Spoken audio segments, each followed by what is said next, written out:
엄마, 그날 밤 난 죽어가면서도 그 남자의 얼굴을 똑똑히 봤어. 비에 젖은 공원 한가운데 전직 형사와 연쇄 살인마가 마주섰습니다. 그의 손에 들린 칼날이 가로등 불빛에 번뜩였죠. 7년 동안 찾아 헤맨 딸의 살인자가 바로 눈앞에 있었어요. 살인마가 가리킨 가방 속에는 충격적인 사진이 들어 있었습니다. 7년 전 사라진 딸의 마지막 순간이었죠. 그 사진 속 딸의 모습을 본 순간 저는 무너져 내릴 수밖에 없었어요. 아파트에서 연속으로 발생한 질식사와 외부 침입 흔적도 타살 증거도 없는 완벽한 살인이었죠. 평범한 이혼녀로 살아가던 전직 형사는 이 사건이 자신이 잃은 딸과 연결되어 있다는 걸 알게 됩니다. 305호에 사는 조용한 번역가의 이중생활 뒤에는 상상할 수 없는 어둠이 숨어 있었죠. 그리고 그 어둠 속에는 더 거대한 조직의 비밀이 도사리고 있었습니다. 그럼 지금부터 딸의 원수를 찾아 나선 한 어머니의 이야기를 시작하겠습니다. 아침부터 울려대는 휴대폰 벨소리에 잠에서 깼어요. 눈을 뜨기도 전에 손부터 뻗어 휴대폰을 찾았습니다. 유난히 요란한 벨소리가 불길함을 예고하는 것 같았어요. 또 한 명이죠. 전화기 너머로 들려오는 목소리에 온몸이 얼어붙었습니다. 또 한 명이라니. 이번엔 누구지? 가슴이 쿵쾅거렸어요. 아파트 단지 내 세 번째 사망 소식이었습니다. 402호. 이번엔 402호였어요. 알겠습니다. 곧 가볼게요. 전화를 끊고 침대에서 일어났습니다. 거울에 비친 제 모습은 무척이나 지쳐 보였어요. 한지원, 47세. 평범한 이혼녀로 위장한 채 살고 있었지만 지난 7년간 제 삶은 평범과는 거리가 멀었습니다. 얼굴에 물을 끼얹으며 정신을 차렸어요. 눈가의 주름이 더 깊어진 것 같았습니다. 소희를 잃은 후로 웃음이라곤 잊은 지 오래였으니까요. 잠시 소희의 얼굴이 떠올랐지만 서둘러 그 생각을 밀어냈습니다. 지금은 그럴 때가 아니었어요. 옷을 갈아입고 현관문을 나서자 복도에는 이미 사람들이 모여 있었습니다. 수군거리는 소리가 귓가에 맴돌았어요. 또 질식사래, 이상해, 이 아파트 뭔가 있는 거 아니야? 빨리 이사 가야 할 것 같아. 불안한 시선들이 이리저리 흩어졌습니다. 엘리베이터를 타고 4층으로 올라갔어요. 노란색 폴리스 라인이 402호 앞을 가로막고 있었습니다. 그 앞에 서서 깊은 숨을 들이마셨어요. 예전에는 수십 번도 더 넘게 들어갔던 현장이지만 지금은 그저 301호에 사는 한 여자일 뿐이었습니다. 뭐 하세요? 뒤에서 들려온 목소리에 흠칫 놀랐어요. 돌아보니 경찰 제복을 입은 젊은 남자가 의심스러운 눈빛으로 저를 바라보고 있었습니다. 아, 저는 301호 사는 한지원이에요. 무슨 일이 있었나 해서 더듬거리며 대답했습니다. 형사 배지를 꺼내 보여줄 뻔했어요. 하지만 그건 7년 전에 반납한 물건이었죠. 사건 현장이니 돌아가세요. 그의 말에 고개를 끄덕이고 발길을 돌렸습니다. 하지만 제 발걸음은 1층 관리실로 향했어요. 이곳으로 세 번째였습니다. 206호, 502호, 그리고 이제 402호까지. 모두 질식사. 모두 외부 침입 흔적 없음. 모두 타살 증거 없음. 하지만 직감이 말해주고 있었어요. 이건 분명 살인이었습니다. 관리실 문을 두드렸어요. 김 관리소장이 문을 열었습니다. 눈에 띄게 피곤한 얼굴이었어요. 아, 지원 씨. 또 왔네요. 소장님, CCTV 좀 볼 수 있을까요? 김 소장은 한숨을 내쉬었습니다. 제가 전직 형사라는 것을 알고 있는 몇 안 되는 사람 중 하나였어요. 지원 씨, 경찰이 다 알아서 할 텐데. 제발이요. 간절한 눈빛으로 바라보자 김 소장은 결국 고개를 끄덕였습니다. 모니터 앞에 앉아 어젯밤 영상을 재생했어요. 402호 박 씨의 추정 사망 시각은 밤 11시에서 새벽 1시 사이. 그 시간대를 집중적으로 살펴봤습니다. 영상은 대부분 조용했어요. 사람들이 집에 들어가고 나오는 평범한 일상. 하지만 밤 11시 27분 한 남자가 화면에 포착됐습니다. 305호에 사는 최민재였어요. 그는 4층으로 올라갔다가 15분 후에 내려왔습니다. 얼굴은 침착해 보였지만 손은 미세하게 떨리고 있었어요. 무언가를 쥐고 있는 것 같았습니다. 가슴이 뛰었어요. 최민재, 30대 중반의 남자. 6개월 전에 이사 왔고 항상 혼자였습니다. 조용하고 내성적인 성격으로 주민들과는 거의 교류가 없었어요. 206호와 502호 사망 시각에도 그가 움직인 흔적이 있었습니다. 우연일까요? 그렇게 보기엔 너무 많은 일치였어요. 이 사람 좀 더 자세히 알 수 있을까요? 김 소장은 잠시 망설이다 서류 한 장을 내밀었습니다. 최민재의 입주 신청서였어요. 직업은 프리랜서 번역가. 비상 연락처는 비워져 있었습니다. 너무 평범해서 오히려 의심스러웠어요. 관리실을 나와 집으로 돌아왔습니다. 거실 한쪽 벽에는 이미 사건 정보가 가득했어요. 사망자들의 사진, 사망 시각, 발견 상황 등을 정리해 둔 것이었습니다. 소희를 잃은 후 경찰을 그만두고 평범하게 살려고 했어요. 하지만 이런 일이 코앞에서 벌어지는데 모른 척할 수 없었습니다. 침대 밑에서 오래된 노트를 꺼냈어요. 7년 동안 만지지 않았던 수사 노트였습니다. 먼지를 털고 첫 페이지를 펼쳤어요. 사건 노트 아파트 연쇄 질식사라고 적었습니다. 손이 떨렸어요. 다시 이 길로 들어서는 것이 맞는 걸까? 소희가 생각났습니다. 소희는 제가 마지막으로 맡았던 연쇄살인 사건의 희생자였어요. 딸을 지키지 못했다는 자책감에 경찰 배지를 던져버렸습니다. 하지만 지금 또 다른 희생자들이 생기고 있었어요. 누군가는 이들을 위해 진실을 밝혀야 했습니다. 창문 밖을 바라봤어요. 이 아파트에 살인자가 있다면 반드시 찾아낼 것입니다. 최민재가 범인이라는 확신은 없었어요. 하지만 그가 뭔가를 알고 있다는 직감이 들었습니다. 증거가 필요했어요. 법정에서 인정받을 수 있는 단단한 증거. 소희의 사진을 바라봤습니다. 환하게 웃고 있는 모습이었어요. 가슴이 찢어질 듯 아팠습니다. 이번엔 반드시 잡을게. 약속할게. 작은 목소리로 중얼거렸어요. 노트에 최민재에 대한 정보를 적기 시작했습니다. 305호 30대 중반 프리랜서 번역가 단지 내 3번의 사망 시각에 모두 CCTV에 포착됨. 저녁이 되자 창밖으로 경찰차들이 떠나는 모습이 보였어요. 402호의 시신도 이제 장례식장으로 옮겨졌겠죠. 가슴이 무거웠습니다. 노트를 덮고 침대에 누웠어요. 천장을 바라보며 생각했습니다. 내일부터 본격적인 조사를 시작해야겠어요. 최민재의 일상, 그의 과거, 피해자들과의 연관성, 모든 것을 파헤쳐야 했습니다. 잠들기 전 소희가 마지막으로 보낸 문자를 다시 읽었어요. 엄마, 오늘 늦게 들어갈 것 같아요. 걱정하지 마세요. 사랑해요. 그날 밤 소희는 돌아오지 않았습니다. 눈물이 볼을 타고 흘러내렸어요. 7년이 지났지만 아픔은 여전했습니다. 하지만 이제는 다른 이들의 아픔을 막을 차례였어요. 한지원, 전직 형사가 아닌 한 엄마로서 눈을 감았습니다. 내일은 305호 최민재를 만나봐야겠어요. 평범한 이웃으로 가장한 채 그의 비밀을 파헤칠 것입니다. 이 연쇄 죽음의 시작점을 찾아내고 마침내 끝을 낼 시간이었습니다. 아침 일찍 일어났어요. 눈을 뜨자마자 벽에 붙여둔 피해자들의 사진이 제 시선을 사로잡았습니다. 3명의 얼굴이 저를 바라보고 있는 것 같았어요. 그들은 모두 이 아파트에서 같은 방식으로 죽었습니다. 질식사, 외부 침입 흔적 없음. 그리고 아무런 타살 증거도 없었죠. 커피를 한 잔 내려 마시며 오늘의 계획을 세웠어요.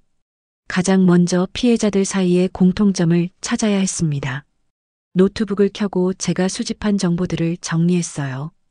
206호 이정미 63세, 502호 박태준 45세, 402호 강현 51세.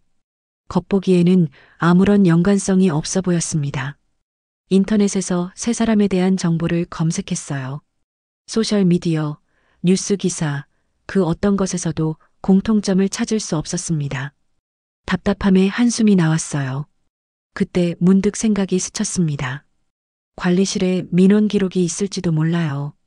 급하게 옷을 갈아입고 1층 관리실로 향했습니다. 김 소장은 벌써 출근해 있었어요. 제 얼굴을 보자 그는 미소를 지었지만 눈빛은 경계하고 있었습니다. 또 CCTV를 보러 왔어요? 고개를 저었어요. 이번엔 다른 정보가 필요했습니다. 민원 기록부를 볼 수 있는지 물었어요.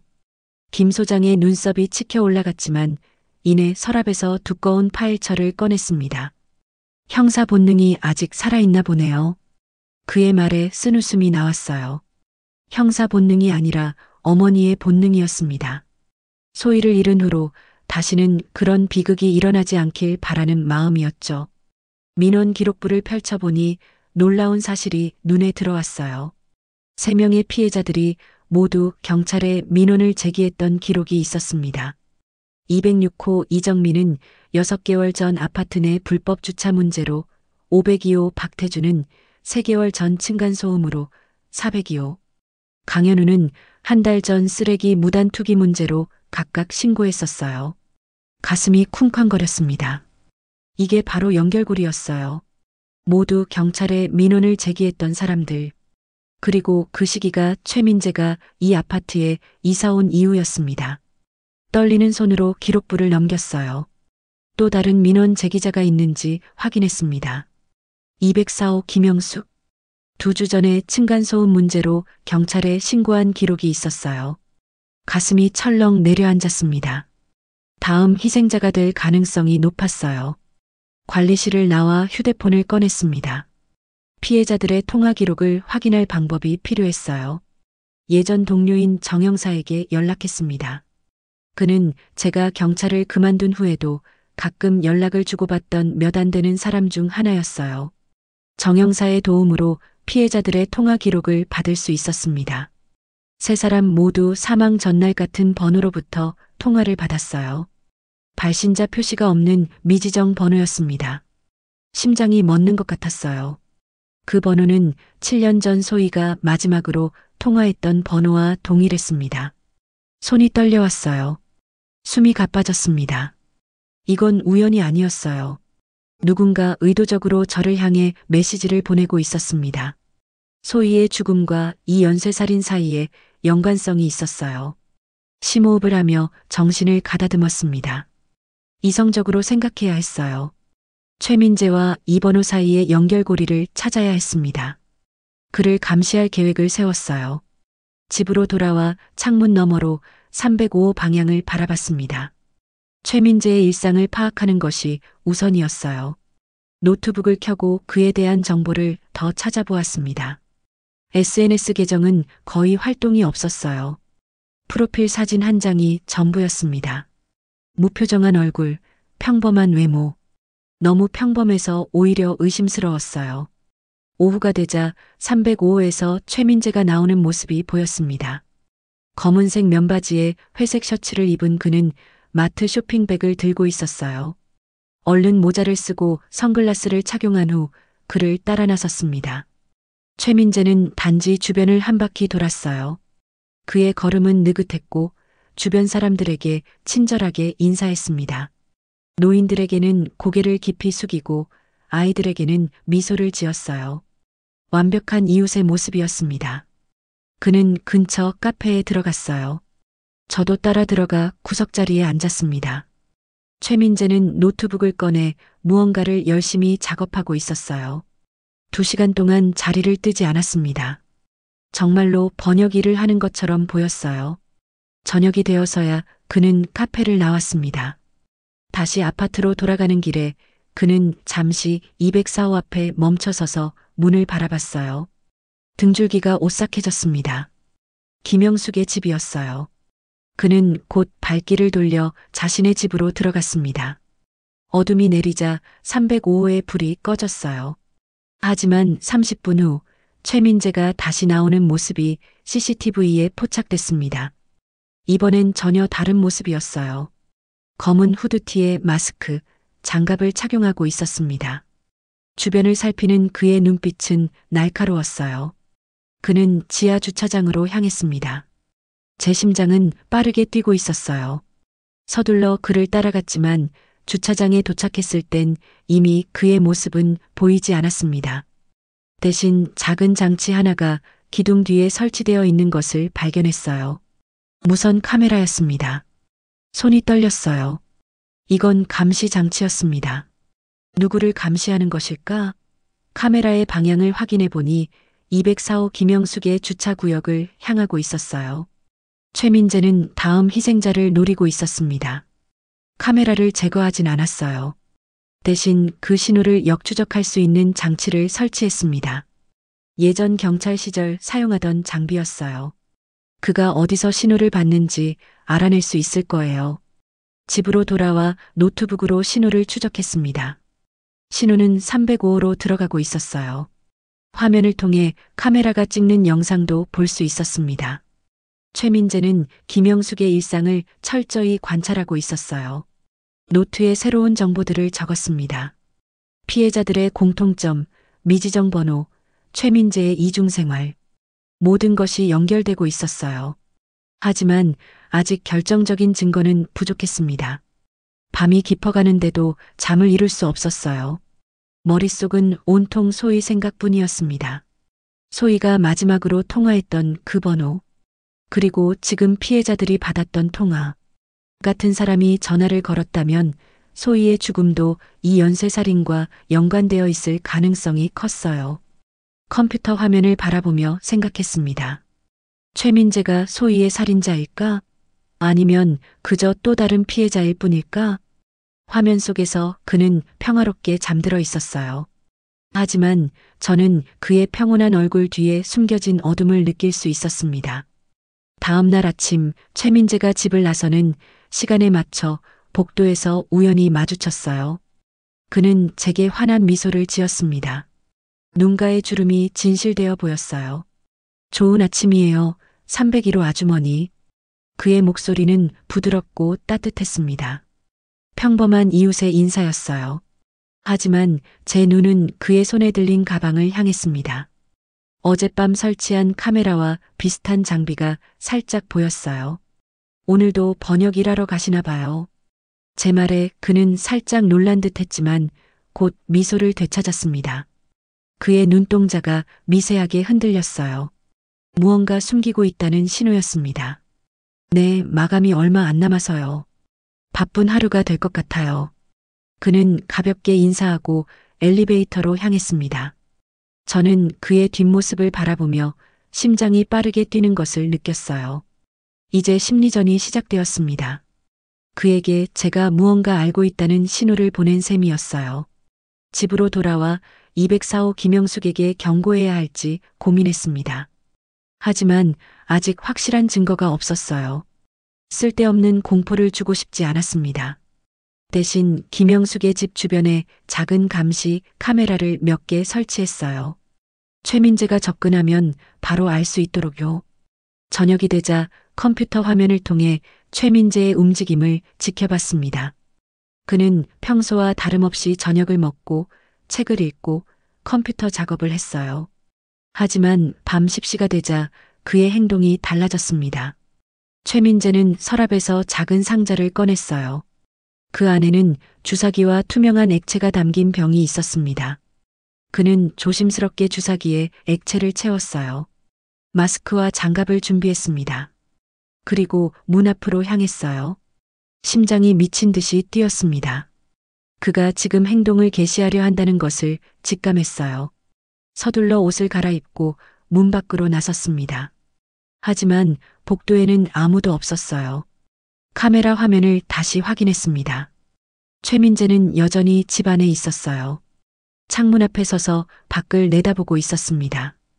그리고 갑자기 제 방향으로 고개를 돌렸어요. 마치 제가 지켜보고 있다는 것을 알고 있다는 듯이. 그가 입술을 움직였습니다.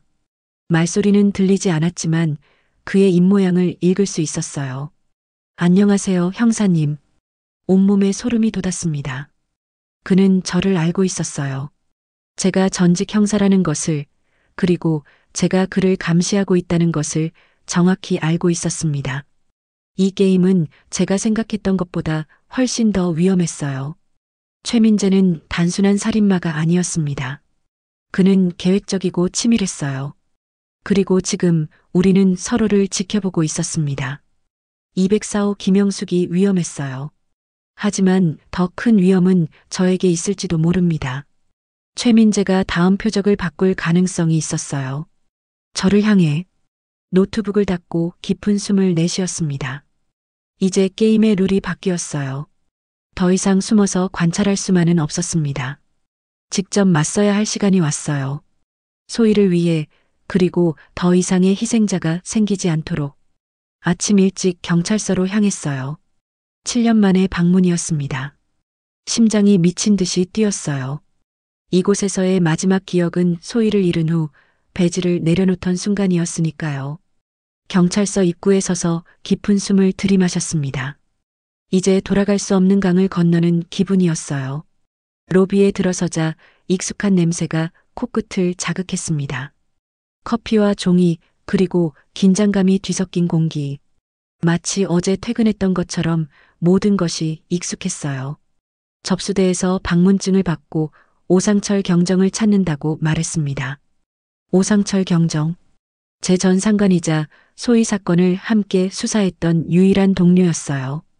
그는 제가 경찰을 그만둔 후에도 가끔 연락을 주고받던 몇 안 되는 사람 중 하나였습니다. 3층 강력계 사무실로 올라갔어요. 유리문을 열자 분주하게 움직이는 형사들의 모습이 보였습니다. 시간이 멈춘 듯한 기분이 들었어요. 이곳에서 저는 한때 최고의 형사였습니다. 소희를 잃기 전까지는요.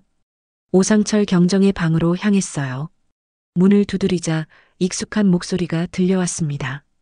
안으로 들어가자 그는 놀란 표정을 지었어요. 7년이라는 세월이 그의 얼굴에도 깊은 주름을 새겨 놓았습니다. 눈물이 차오르려는 것을 참았어요. 그는 소희의 장례식 이후로 처음 보는 얼굴이었습니다.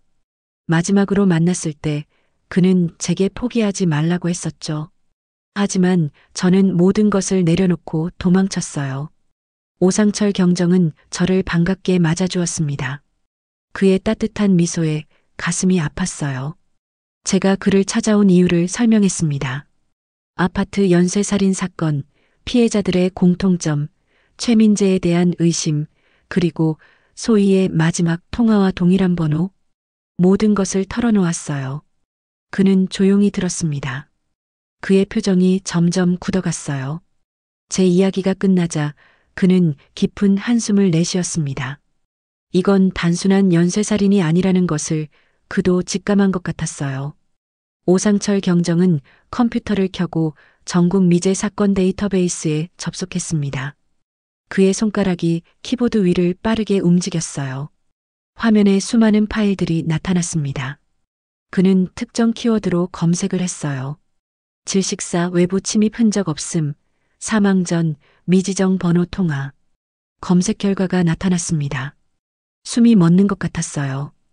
2017년 대전, 2019년 광주, 2021년 강릉. 세 곳에서 벌어진 연쇄살인 사건이었습니다. 모두 같은 수법이었어요. 그리고 모든 사건은 미제로 남아 있었습니다. 손이 떨려왔어요. 이건 우연이 아니었습니다. 같은 범인이 전국을 돌아다니며 살인을 저지르고 있었어요. 그리고 지금은 우리 아파트에 있었습니다. 최민재라는 이름으로. 각 사건 파일을 열어보았습니다. 피해자들의 공통점은 모두 경찰에 민원이나 신고를 했던 사람들이었어요. 그리고 모든 피해자는 사망 전날 같은 번호로부터 통화를 받았습니다. 소희가 마지막으로 통화했던 그 번호. 심장이 무너져 내리는 것 같았어요. 소희도 이 연쇄살인마의 희생자였던 겁니다. 7년 동안 저는 딸의 죽음을 미제 사건으로 남겨두었어요. 제 자신을 용서할 수 없었습니다. 오상철 경정은 제 어깨를 토닥였어요. 그의 눈에도 눈물이 고여 있었습니다. 그는 소희의 사건 파일도 열었어요. 7년 전의 기록이었습니다. 소희의 사진, 부검 보고서, 현장 사진. 모든 것이 생생하게 눈앞에 펼쳐졌어요. 가슴이 찢어지는 듯한 아픔이 밀려왔습니다. 소희의 미소 띤 얼굴을 바라보며 눈물을 참을 수 없었어요. 이제야 진실에 가까워지고 있었습니다. 소희는 왜 그 살인마와 연결되었을까? 왜 그녀가 희생되어야 했을까? 소희의 사건 파일을 자세히 살펴봤어요. 그녀의 마지막 행적을 추적한 기록이 있었습니다. 소희는 사망 당일 한 상담소를 방문했었어요. 새 인생 상담센터라는 곳이었습니다. 이전에는 주목하지 않았던 정보였어요. 오상철 경정이 그 상담소에 대한 정보를 검색했습니다. 새 인생 상담센터는 3년 전에 폐업했어요. 하지만 그전에는 사이비 단체로 의심받던 곳이었습니다. 젊은 여성들을 대상으로 상담을 가장한 세뇌 교육을 진행했다는 의혹이 있었어요. 가슴이 조여왔습니다. 소희는 왜 그런 곳을 찾아갔을까? 그녀의 휴대폰 기록을 다시 확인했어요. 사망 전 2주간 소희는 여러 번 그 상담소에 전화했습니다. 그리고 마지막 날 그녀는 그곳을 직접 방문했어요. 오상철 경정은 그 상담소의 관계자 명단을 찾아보았습니다. 이름들을 하나하나 읽어 내려가는데 갑자기 숨이 멎는 것 같았어요. 최태영. 그의 사진은 분명히 최민재였습니다. 단지 머리 스타일과 안경이 달랐을 뿐이에요. 온몸에 전율이 흘렀습니다. 최민재, 아니 최태영은 새 인생 상담센터의 상담사였어요. 소희는 그를 만났던 겁니다. 그리고 무언가를 발견했을 거예요. 아마도 그의 실체를 알아챘던 것 같았습니다. 오상철 경정은 최태영의 과거를 더 깊이 파고들었어요. 그는 심리학을 전공했지만 학위는 취득하지 못했습니다. 여러 도시를 떠돌며 상담사로 활동했어요. 그리고 그가 활동했던 도시들은 정확히 연쇄살인이 일어났던 곳들과 일치했습니다. 증거가 점점 쌓여갔어요. 최민재는 연쇄살인마였습니다. 그리고 소희는 그의 정체를 알아챘던 거예요. 소희는 그를 막으려다 희생된 것이었습니다. 눈물이 볼을 타고 흘러내렸어요. 딸의 용기가 가슴을 아프게 했습니다. 소희는 끝까지 싸웠던 거예요. 마지막 순간까지 정의를 위해 목숨을 바쳤던 겁니다. 오상철 경정은 제게 비공식적인 수사 협력을 제안했어요. 공식적으로 사건을 재개하려면 절차가 복잡하고 시간이 오래 걸릴 테니까요. 하지만 우리에겐 시간이 없었습니다. 최민재는 이미 다음 희생자를 노리고 있었어요. 사무실을 나오면서 휴대폰이 울렸습니다. 알 수 없는 번호였어요. 손이 떨렸지만 전화를 받았습니다. 그러나 아무런 말도 들리지 않았어요. 몇 초간 침묵만이 흘렀고 이내 전화는 끊어졌습니다. 곧이어 문자 메시지가 도착했어요. 같은 번호였습니다. 메시지를 열어보자 온몸이 얼어붙었어요. 그날 너의 딸은 마지막까지 날 지켜봤다. 심장이 멎는 것 같았습니다. 다리에 힘이 풀려 벽에 기대야 했어요. 최민재가 보낸 메시지였습니다. 그는 제가 그를 쫓고 있다는 것을 정확히 알고 있었어요. 그리고 이제 저를 도발하고 있었습니다. 두 번째 메시지가 도착했어요. 그녀는 용감했지. 내 정체를 알아챘을 때 도망치지 않았으니까. 눈물이 멈추지 않았습니다. 소희의 마지막 순간을 상상하자 가슴이 찢어지는 듯 했어요. 딸은 최민재의 실체를 알고도 도망치지 않았습니다. 다른 사람들을 구하기 위해 맞서 싸웠던 거예요. 세 번째 메시지. 이제 내 차례야, 형사님. 게임을 시작하자. 손가락이 떨리는 것을 억누르며 오상철 경정에게 전화했어요. 최민재가 접촉해왔다고 말했습니다. 이제 그는 저를 노리고 있었어요. 오상철 경정은 제게 즉시 경찰서로 돌아오라고 했습니다. 하지만 제 발걸음은 아파트로 향했어요. 이건 개인적인 싸움이 되었습니다.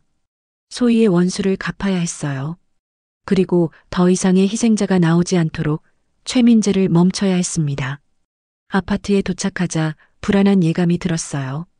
1층 로비는 평소보다 조용했습니다. 엘리베이터를 타고 3층으로 올라갔어요. 복도는 고요했습니다. 301호 문 앞에 도착하자 문이 살짝 열려 있는 것을 발견했습니다. 심장이 쿵쾅거렸어요. 분명 출발 전에 문을 잠갔는데 누군가 침입했다는 뜻이었습니다. 최민재일까요? 아니면 다른 누군가? 깊은 숨을 들이마시고 조심스럽게 문을 열었어요. 집안은 고요했습니다. 하지만 뭔가 달라진 것을 느낄 수 있었어요. 누군가 다녀간 흔적이 있었습니다. 거실로 들어가자 벽에 붙여놓은 사건 자료들이 모두 사라져 있었어요. 대신 한 장의 사진이 붙어 있었습니다. 소희의 사진이었어요. 그날의 사진. 소희가 발견되었던 그날의 현장 사진이었습니다. 그리고 사진 아래에는 붉은 글씨로 메시지가 적혀 있었어요. 그녀는 새 인생 상담센터에서 내 비밀을 발견했어.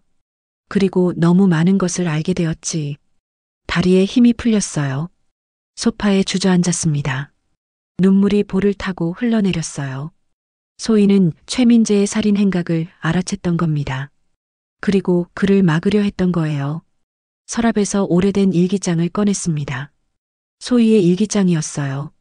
7년 동안 한 번도 열지 못했던 물건이었습니다. 너무 아팠으니까요. 하지만 이제는 진실을 알아야 했어요. 떨리는 손으로 일기장을 펼쳤습니다. 마지막 페이지를 찾았어요. 소희의 마지막 기록이었습니다. 오늘 상담소에서 충격적인 사실을 알게 되었다. 최 선생님은 내가 생각했던 사람이 아니었다. 그의 컴퓨터에서 본 파일들, 그가 계획했던 살인 목록들, 경찰에 신고해야 해. 하지만 먼저 증거를 모아야 해. 엄마에게 말하고 싶지만 엄마가 걱정할까봐 아직은 비밀로 해야겠다. 내일 모든 증거를 가지고 경찰서에 갈 거야. 하지만 소희는 경찰서에 가지 못했습니다. 최민재가 그녀를 먼저 찾아냈으니까요. 소희는 정의를 위해 싸우다 희생된 것이었어요. 눈물을 닦았습니다. 이제 울 시간이 아니었어요. 소희가 시작한 싸움을 제가 끝내야 했습니다. 최민재를 반드시 막아야 했어요. 휴대폰을 꺼내 오상철 경정에게 메시지를 보냈습니다. 소희의 일기장 내용을 사진으로 찍어 전송했어요. 그리고 새 인생 상담센터에 대한 모든 정보를 찾아달라고 부탁했습니다. 창문 너머로 305호를 바라봤어요. 불이 켜져 있었습니다. 최민재는 집에 있었어요. 아마도 저를 기다리고 있을 겁니다. 그는 게임을 시작했다고 했으니까요. 깊은 숨을 들이마셨습니다. 이제 제가 움직일 차례였어요.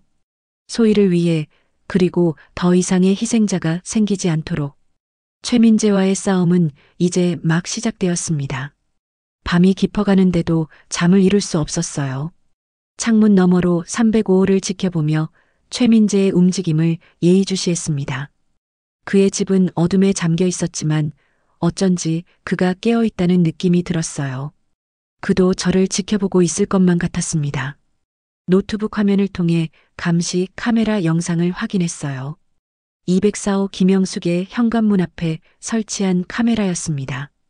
영숙은 다음 희생자가 될 가능성이 높았어요. 경찰에 민원을 제기했으니까요. 그녀를 지켜야 했습니다. 새벽 2시 갑자기 화면에 움직임이 포착됐어요. 까만 후드티를 입은 남자가 204호 앞에 서 있었습니다. 최민재였어요. 그는 장갑을 끼고 있었고 주머니에서 무언가를 꺼내고 있었습니다. 아마도 문을 따기 위한 도구일 거예요. 심장이 쿵쾅거렸습니다. 바로 행동해야 했어요. 서랍에서 전기 충격기를 꺼냈습니다. 경찰 시절 사용하던 것이었어요. 조용히 집을 나와 계단으로 향했습니다. 엘리베이터는 소리가 날 수 있으니까요. 2층으로 내려가는 동안 손에 땀이 배었어요. 7년 만에 다시 범인을 추적하는 상황이 되었습니다. 가슴속에서 오래된 감각이 되살아났어요. 두려움과 흥분이 뒤섞인 감정이었습니다. 204호 복도에 도착했을 때 최민재는 이미 문 앞에서 무언가를 하고 있었어요. 그의 손에는 작은 주사기가 들려 있었습니다. 이전 사건들과 같은 방식으로 독극물을 주입하려는 것 같았어요. 숨을 깊게 들이마셨습니다. 조용히 그에게 다가갔어요. 그는 너무 집중하고 있어서 제 발소리를 눈치채지 못했습니다. 그가 문 손잡이에 주사기를 갖다 대는 순간 제 목소리가 어둠을 갈랐어요. 그 손 치워. 최민재가 놀라 뒤를 돌아봤습니다. 그의 눈에 당혹감이 스쳤지만 곧 차가운 미소로 바뀌었어요. 그는 주사기를 천천히 내렸습니다. 우리는 복도에서 서로를 마주보고 서 있었어요. 눈빛만으로도 많은 것을 말할 수 있는 순간이었습니다. 그의 눈은 차갑고 계산적이었어요. 제 딸을 죽인 남자의 눈이었습니다. 가슴속에서 분노가 치밀어 올랐어요. 손에 든 전기 충격기를 겨누었습니다. 최민재는 여전히 미소를 짓고 있었어요. 마치 이 상황을 예상했다는 듯이. 그가 입을 열기 전에 옆문이 열렸습니다. 202호 주민이었어요. 늦은 밤소리에 잠에서 깬 모양이었습니다. 순간적인 혼란 속에서 최민재는 재빨리 몸을 돌려 계단으로 달렸어요. 저도 바로 그를 쫓았습니다. 202호 주민이 뭐라고 외치는 소리가 들렸지만 이미 제 머릿속은 최민재를 잡는 것으로 가득 차 있었어요. 계단에서의 추격전이 시작됐습니다. 최민재는 계단을 두세 개씩 뛰어내려갔어요. 저도 필사적으로 그를 쫓았습니다. 숨이 가빠졌지만 그를 놓칠 수 없었어요. 이건 소희를 위한 싸움이었으니까요. 1층에 도달했을 때 최민재가 갑자기 멈춰서서 저를 돌아봤습니다. 그의 눈에는 기묘한 즐거움이 깃들어 있었어요. 그는 천천히 입을 열었습니다. 그의 말은 제 가슴을 찔렀어요. 넌 예전에 딸을 지키지 못했지? 온몸이 얼어붙었습니다. 분노와 슬픔이 한꺼번에 밀려왔어요. 그는 제 약점을 정확히 찌르고 있었습니다. 소희를 지키지 못했다는 자책감, 7년 동안 저를 괴롭혀온 그 감정이었어요. 잠시 망설인 사이 최민재는 로비를 가로질러 달렸습니다. 정신을 차리고 다시 그를 쫓았어요. 하지만 아파트 출입구를 나갈 즈음에는 그의 모습이 보이지 않았습니다. 어둠 속으로 사라진 거예요. 땅을 치며 좌절감에 울부짖고 싶었습니다. 그를 놓쳤어요. 하지만 최소한 오늘 밤 김영숙은 구할 수 있었습니다. 심호흡을 하며 마음을 가라앉혔어요. 이제 다음 단계를 생각해야 했습니다. 아파트로 돌아와 오상철 경정에게 전화했어요. 방금 있었던 일을 모두 설명했습니다. 그는 즉시 순찰차를 보내겠다고 했어요. 하지만 최민재를 체포하기에는 증거가 부족했습니다. 그가 204호 앞에 있었다는 것만으로는 충분하지 않았어요. 다음 날 아침 경찰들이 아파트를 순찰하기 시작했습니다. 오상철 경정이 직접 와서 상황을 점검했어요. 하지만 305호는 비어 있었습니다. 최민재는 사라진 상태였어요. 그의 집을 수색했지만 아무런 증거도 찾지 못했습니다. 마치 아무도 살지 않았던 것처럼 깨끗했어요. 점심 무렵 제 휴대폰으로 문자가 왔습니다. 미지정 번호였어요. 메시지를 열어보니 단 한 줄이었습니다. 다음은 407호야. 심장이 쿵 내려앉았어요. 407호는 장애가 있는 노인이 살고 있었습니다. 최민재는 이미 다음 희생자를 노리고 있었어요. 하지만 낮 시간에 공격할 리는 없었습니다. 아마도 저를 시험하는 것일 거예요. 오상철 경정에게 메시지를 전달했어요. 그는 407호에 경찰을 배치하겠다고 했습니다. 하지만 저는 불안했어요. 직접 확인해야 했습니다. 4층으로 올라가서 407호 주변을 살폈어요. 복도는 조용했지만 뭔가 이상한 느낌이 들었습니다. 문 손잡이를 살폈더니 미세한 흠집이 있었어요. 누군가 침입을 시도한 흔적이었습니다. 심장이 빨라졌어요. 경찰이 오기 전에 최민재가 이미 다녀간 것일까요? 조심스럽게 문을 두드렸습니다. 대답이 없었어요. 다시 두드렸지만 여전히 침묵뿐이었습니다. 불안감이 커졌어요. 관리실에 전화해 407호 할머니의 비상 연락처를 알아냈습니다. 할머니의 딸에게 연락했더니 할머니는 병원에 입원 중이라고 했어요. 집에는 아무도 없어야 했습니다. 그런데 왜 안에서 부스럭거리는 소리가 들리는 걸까요? 누군가 안에 있었어요. 오상철 경정에게 즉시 전화했습니다. 그는 5분 안에 도착하겠다고 했어요. 하지만 5분은 너무 길었습니다. 안에서 뭔가 깨지는 소리가 들렸어요. 더 이상 기다릴 수 없었습니다. 예전 경찰 시절의 기술을 떠올리며 문을 열었어요. 간단한 잠금 장치였기에 열기는 어렵지 않았습니다. 조심스럽게 안으로 들어갔어요. 집안은 어두웠습니다. 거실로 향하는데 갑자기 그림자가 움직였어요. 최민재였습니다. 그는 창문을 통해 나가려던 참이었어요. 저를 보자 그의 얼굴에 놀란 기색이 스쳤습니다. 하지만 곧 익숙한 미소를 지었어요. 그의 손에는 뭔가 들려 있었습니다. 작은 상자 같았어요. 조심스럽게 다가갔습니다. 그가 가진 것이 무엇인지 알아야 했어요. 최민재는 뒤로 물러서며 창문 쪽으로 더 가까이 갔습니다. 그는 상자를 흔들어 보였어요. 이게 뭔지 궁금하지? 너의 딸이 가지고 있던 거야. 가슴이 철렁 내려앉았어요. 소희의 물건이라고요? 어떻게 그런 것이 여기 있을 수 있을까요? 혼란스러웠지만 그의 말에 넘어가면 안 된다는 것을 알았습니다. 이건 또 다른 심리전이었어요. 그걸 내려놓고 항복해. 제 목소리가 떨렸습니다. 최민재는 웃었어요. 그리고 상자를 열어 내용물을 바닥에 쏟았습니다. 작은 USB였어요. 그는 발로 그것을 밟아 부숴버렸습니다. 증거는 이제 없어. 그 순간 현관문이 열리는 소리가 들렸어요. 경찰이 도착한 것 같았습니다. 최민재는 재빨리 창문을 열고 뛰어내렸어요. 4층이었지만 그 아래에는 큰 나무가 있었습니다. 그는 나뭇가지를 타고 안전하게 내려갔어요. 창문으로 달려가 보니 그는 이미 달리고 있었습니다. 오상철 경정과 다른 경찰들이 방으로 들어왔어요. 상황을 설명하자 그들은 즉시 추격을 시작했습니다. 하지만 최민재는 마치 연기처럼 사라졌어요. 오상철 경정은 부서진 USB 조각을 모았습니다. 디지털 포렌식 팀에서 복구를 시도해 볼 수 있을 거라고 했어요. 하지만 가능성은 낮아 보였습니다. 그날 오후 경찰청에서 긴급 회의가 열렸어요. 오상철 경정이 저를 데려갔습니다. 여러 고위 간부들이 모여 있었어요. 이 사건이 얼마나 심각한지 모두가 인식하고 있었습니다. 회의 결과 아파트 단지의 감시가 강화되었고 저에게는 임시 수사권이 부여됐습니다. 7년 만에 다시 경찰 배지를 받았어요. 비록 임시지만 소희를 위해 마지막 임무를 수행할 기회였습니다. 밤이 되자 비가 내리기 시작했어요. 창문을 타고 흐르는 빗방울을 바라보며 생각에 잠겼습니다. 소희가 마지막으로 본 하늘도 이렇게 비가 내렸을까요? 가슴이 아팠어요.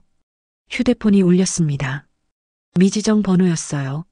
문자 메시지였습니다. 단지 뒤 공원으로 와. 내가 찾는 답이 있어. 함정일 가능성이 컸습니다. 하지만 이대로 기다릴 수만은 없었어요.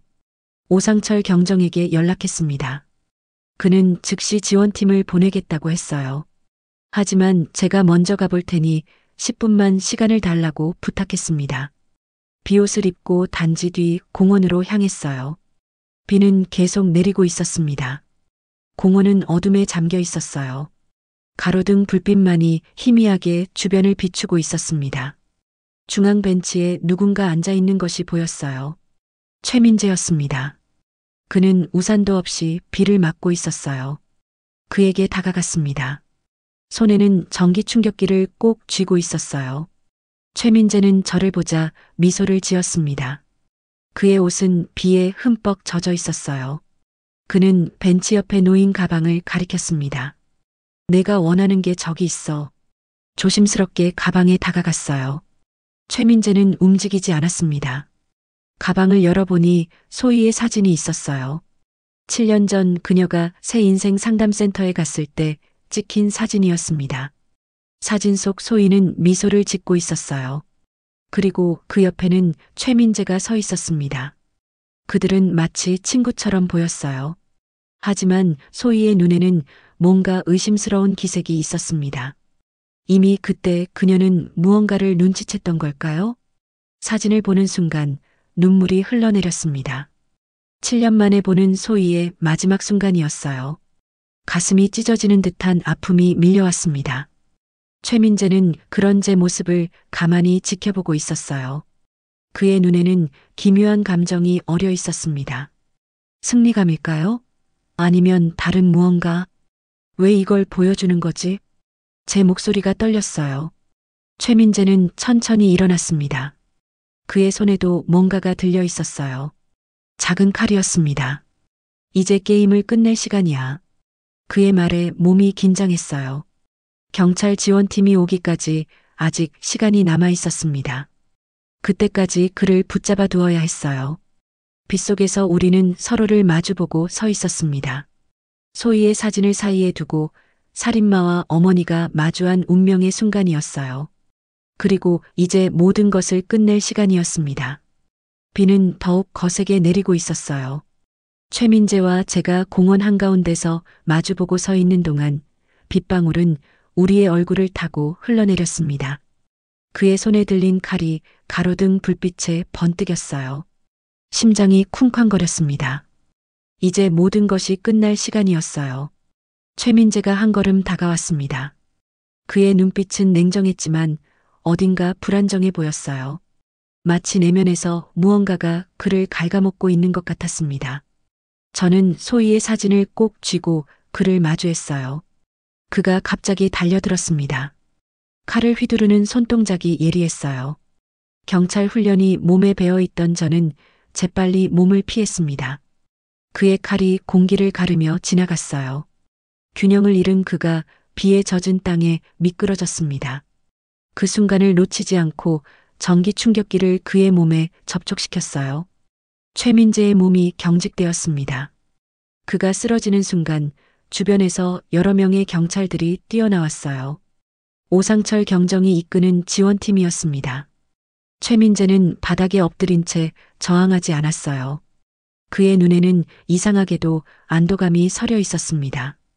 마치 오랜 도주가 끝난 것을 환영하는 듯 했어요.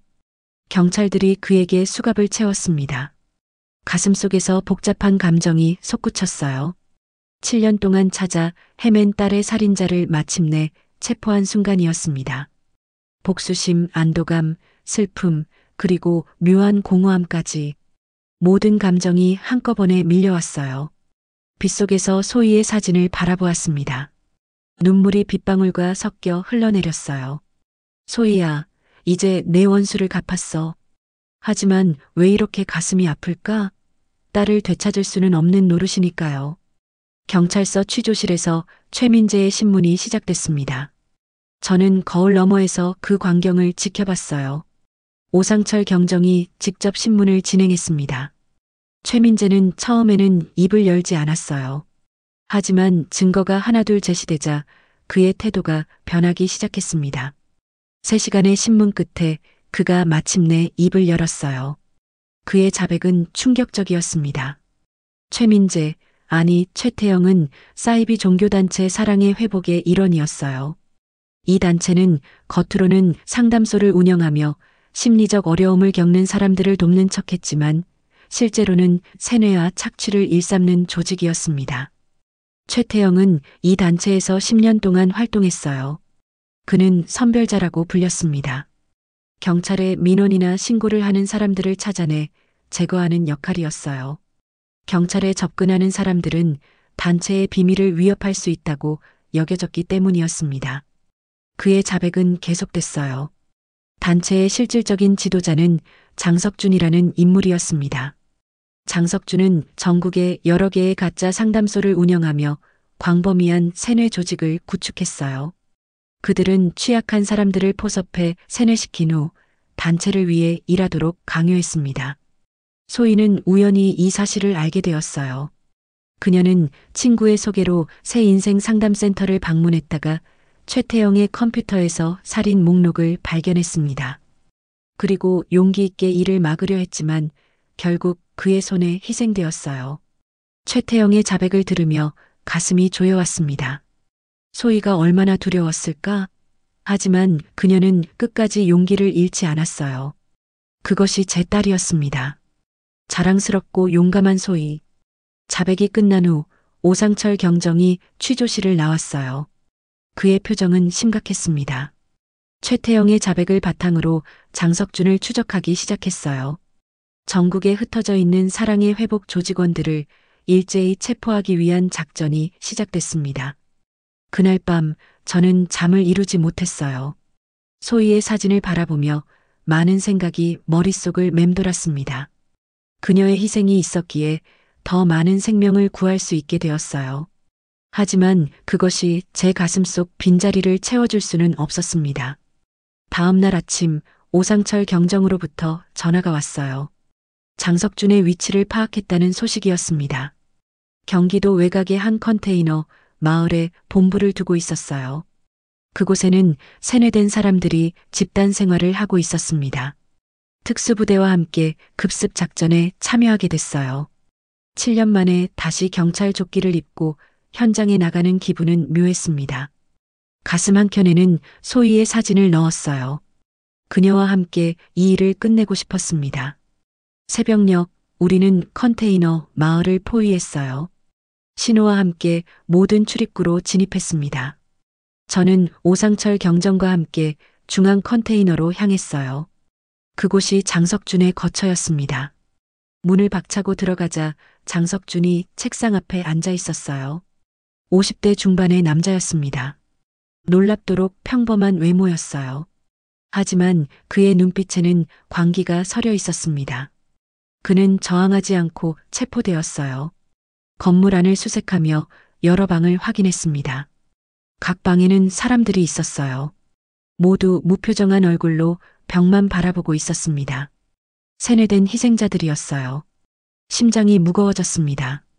마지막 방의 문을 열었을 때 저는 그 자리에 얼어붙었어요. 창가에 앉아 있는 여성의 뒷모습이 너무나 익숙했습니다. 그녀가 천천히 고개를 돌렸어요.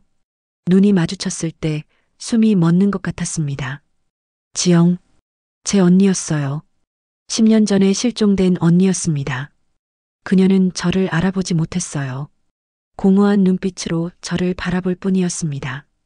심장이 찢어지는 듯한 아픔이 밀려왔어요. 언니를 부둥켜 안았습니다. 그녀의 몸은 너무 말랐고 차가웠어요. 눈물이 멈추지 않았습니다. 언니는 그저 멍한 표정으로 저를 바라볼 뿐이었어요.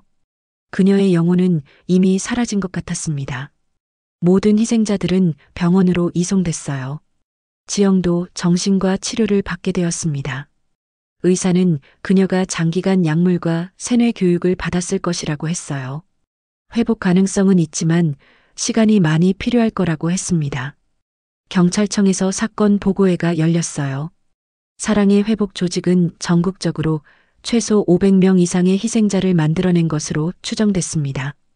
그들 중 상당수는 세뇌되어 조직을 위해 일했고 일부는 최태영과 같은 선별자들에 의해 살해되었어요. 장석준과 핵심 간부들은 구속 기소되었습니다. 살인, 감금, 약물 투여, 사기 등 수많은 혐의가 적용됐어요. 최태영은 7건의 살인을 자백했습니다. 소희를 포함한 7명의 생명을 앗아간 것이었어요. 경찰청장은 저에게 특별 공로 표창을 수여했습니다. 그리고 명예복직을 제안했어요. 7년 전 던져버렸던 배지를 다시 받는 순간 복잡한 감정이 밀려왔습니다. 소희가 살아있었다면 얼마나 자랑스러워했을까요? 표창식이 끝난 후 소희의 묘소를 찾았어요. 비가 그친 하늘은 맑고 푸르렀습니다. 묘비 앞에 무릎을 꿇고 소희의 사진을 바라봤어요. 그녀의 미소가 저를 위로하는 것 같았습니다.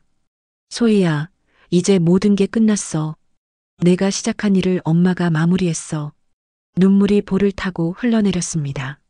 하지만 이번의 눈물은 달랐어요.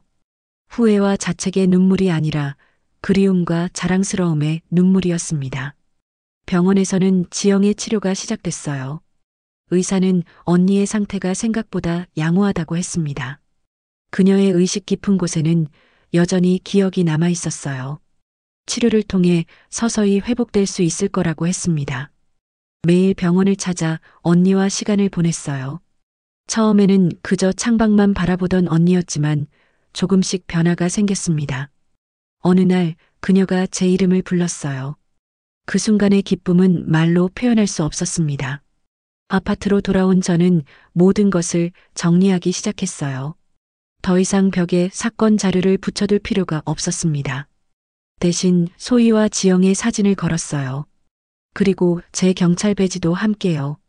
최태영과 장석준의 재판이 시작됐습니다. 법정에서 그들의 모습을 보는 것은 괴로웠지만 정의가 실현되는 과정을 지켜보는 것은 필요했어요. 소희를 위해, 그리고 모든 희생자들을 위해서요. 재판 과정에서 더 많은 진실이 드러났습니다. 사랑의 회복은 20년 넘게 활동해온 조직이었어요. 장석준은 처음에는 작은 종교 모임으로 시작했지만 점차 권력과 돈에 눈이 멀어 사이비 집단으로 변질되었습니다. 언니 지영은 조금씩 회복되고 있었어요. 그녀는 10년 전 우연히 새 인생 상담센터를 방문했다가 포섭되었다고 했습니다. 처음에는 단순한 심리 상담으로 시작했지만 점차 약물과 세뇌 교육이 이어졌어요. 그리고 어느 순간 자신의 의지를 완전히 잃어버렸다고 했습니다. 지영의 이야기를 들으며 가슴이 아팠어요. 만약 제가 더 일찍 알아차렸다면, 언니를 더 열심히 찾았다면 어땠을까요? 하지만 이제는 후회해도 소용없었습니다. 중요한 건 지금부터였어요. 재판은 3개월 동안 계속됐습니다. 최종적으로 장석준은 무기징역, 최태영은 사형을 선고받았어요. 다른 간부들도 각각 중형을 선고받았습니다. 정의는 비록 늦었지만 실현되었어요. 판결이 나온 날 소희의 묘소를 다시 찾았습니다. 이번에는 지영도 함께였어요. 언니는 아직 완전히 회복되지 않았지만 조금씩 예전의 모습을 되찾고 있었습니다. 소희의 사진 앞에서 손을 꼭 잡았어요. 지영은 조카를 한 번도 만나보지 못했지만 그녀의 용기에 대해 알게 되었습니다. 언니의 눈에도 눈물이 고였어요. 소희야, 이제 새로운 시작이야. 엄마와 이모가 함께할게. 봄바람이 살랑거리며 우리의 머리카락을 흩트렸어요. 마치 소희가 대답하는 것 같았습니다. 가슴속에 따뜻한 기운이 퍼져나갔어요. 경찰로 복귀한 저는 특별수사팀에 배치됐습니다.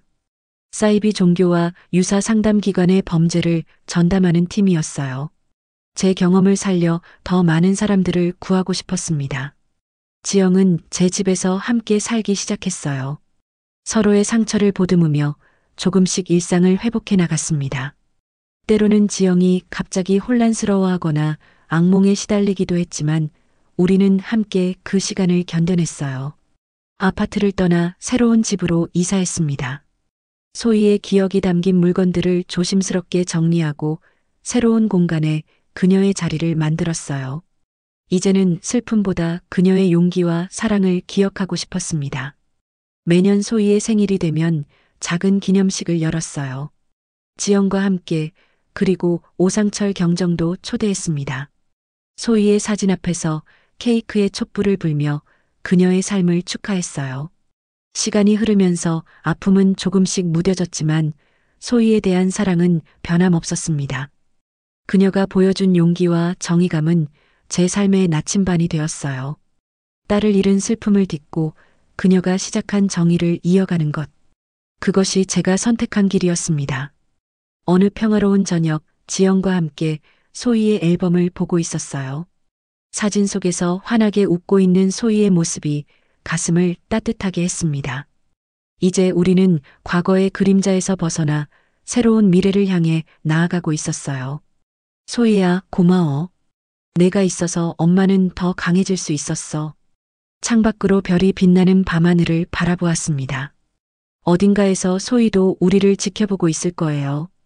이제 정말로 새로운 시작이었습니다.